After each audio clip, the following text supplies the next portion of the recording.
पर रामायण देखकर रावण मतलब अरविंद त्रिवेदी बहुत भावुक हुए। क्या? तुझे कैसे पता?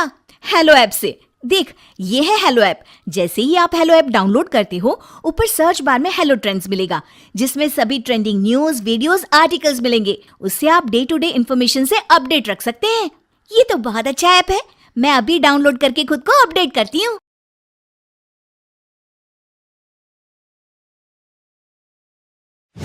जादू टोना जैसी चीजें खतरनाक है, लेकिन जब उनका प्रयोग एक बहू के हाथों होता है तो वो कितनी मजेदार हो जाती है, खुद देखिए। रामगढ़ गांव में सुधा रहती थी। सुधा की सास उससे बड़ा काम कराती, तो पति ऐसा जो ना कभी घुमाने ले जाता और ना ही कभी कोई तोहफा लाता। बेचारी इस बात से हमेशा दुखी रहती, लेकिन एक दिन उसकी जिंदगी बदल जाती है। अरे सुधा, सारा दिन न जाने क्या क्या सपने देखती रहती है। जाकर कुछ बढ़िया सा खाना बना कर ले आ। सपना ना देखो तो क्या करूं? मेरे तो कर्म ही फूट गए जो ऐसे घर में शादी हो गई। इससे अच्छा तो माँ जी कोई फुल टाइम मेड ही रख लेते। ओहो, बढ़िया ही फुल टाइम मेड रखने वाली। मेरे बेटे के लिए तो विलायत से रिश्ते आ रहे थे। वो तो तेरे पापा ने तेरी इतनी झूठी तारीफ कर दी कि हमारा तो मन ही पिघल गया। अच्छा, विदेश से रिश्ते? वाह माँ जी वाह। अरे भगवान से तो डरिए। विलायती बहू लाकर क्या गाय का गोबर लिपवाती? बहू बहू होती है, ना वो देशी होती है ना विलायती। बहू का काम सिर्फ सास की सेवा और घर का काम होता है। और सुन, तुझे मैं क्यों बताऊं कि मैं क्या करती? जाकर घर का काम कर। सुधा मन महसूस कर वहां से चली जाती है। शाम को सुधा का पति जल्दी घर आता है, जिसे देख सुधा खुश हो जाती है। जी, आ गए आप? जरूर मुझे कहीं घुमाने ले जाने का प्लान होगा आपका। सब समझती हूँ मैं।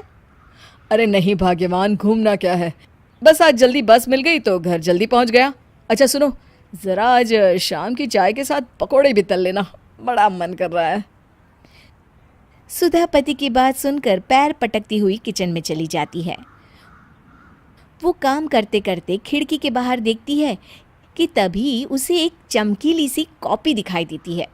वो खिड़की से उस कॉपी को उठा लेती है और उसे खोल कर देखती है, तो उसमें सुनहरे अक्षरों में लिखा होता है, जादुई किताब, इस पर जो लिखो वो सच होता है। सुधा उस किताब को देखकर खुश हो जाती है और जल्दी से पास रखी पेंसिल उठाकर उसमें लिख देती है, मेरी सास सारा काम कर दे। तभी उसकी सास किचन में आ जाती है और कहती है, अरे बहू, सारा दिन लगी रहती है काम में। अब जाकर आराम कर ले, मैं तेरे लिए चाय और गर्मा गर्म पकोड़े लेकर आती हूँ। सुधा ये देखकर हैरान हो जाती है और कॉपी लेकर कमरे में आ जाती है। तभी वो देखती है कि उसका पति आराम से बैठकर किताब पढ़ रहा होता है। सुधा झट से कॉपी निकालकर उसमें लिखती है, मेरा पति मुझे घुमाने ले जाए। बस फिर क्या था, सुधा का पति किताब बगल में रख देता है और उससे कहता है, बहुत दिन हो गए हम कहीं घूमने नहीं गए ना, चलो कल मैं ऑफिस से छुट्टी ले लेता हूँ। सुधा ये सुनकर खुश हो जाती है कि तभी उसकी सास हाथ में चाय और पकोड़े लेकर खड़ी हो जाती है। चलो बहू, कुछ खा लो। अरे किस्मत वाले हैं हम जो हमें तू मिली, वरना मेरे बेटे की शादी कहीं तय ही नहीं हो रही थी। कोई लड़की इस घर में शादी नहीं करना चाहती थी। ले बहू, खा ले। अब तो सुधा की बल्ले बल्ले हो गई थी। सुधा की सास और पति बस उसके इशारों पर घूमते।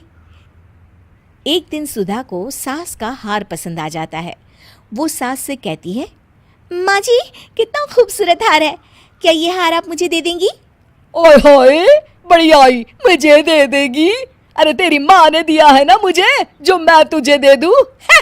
मैं अपने एक भी गहने तुझे कभी नहीं दूंगी। तभी सुधा अपने कमरे में जाती है और कॉपी में लिख देती है, सास के सारे गहने मेरे हो जाए। अब क्या था, थोड़ी ही देर में सास एक संदूक लेकर उसके कमरे में आ जाती है। बहू ये ले। ये क्या है माँ जी? बेटा ये मेरे गहने हैं, अब मुझ बुढ़िया पर तो ये अच्छे नहीं लगते, तेरी तो उम्र है पहनने उड़ने की, ये ले गहने तू ही रख ले।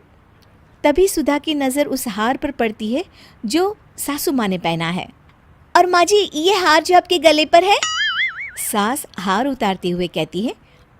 हाँ हाँ बहू, ये भी ले ले। फिर कान के टापस उतारते हुए कहती है। ये ले बेटा, तू ये भी ले ले।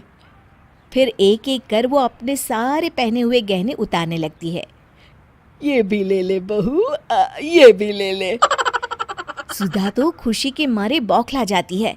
हाँ हाँ, लाइए लाइए, लाइए लाइए। तभी सुधा का पति उसके पीछे आकर खड़ा हो जाता है और जोर से चिल्लाता है।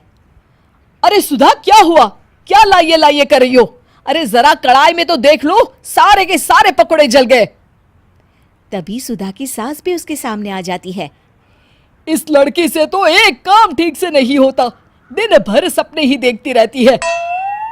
तभी सुधा को होश आता है। वो खिड़की के बाहर देखती है जहां उसे कुछ दिखाई नहीं देता। दरअसल जादुई वादुई कुछ नहीं था, वो सिर्फ एक काल्पनिक सपना था जो सुधा अपनी जिंदगी से तंग आकर देख रही।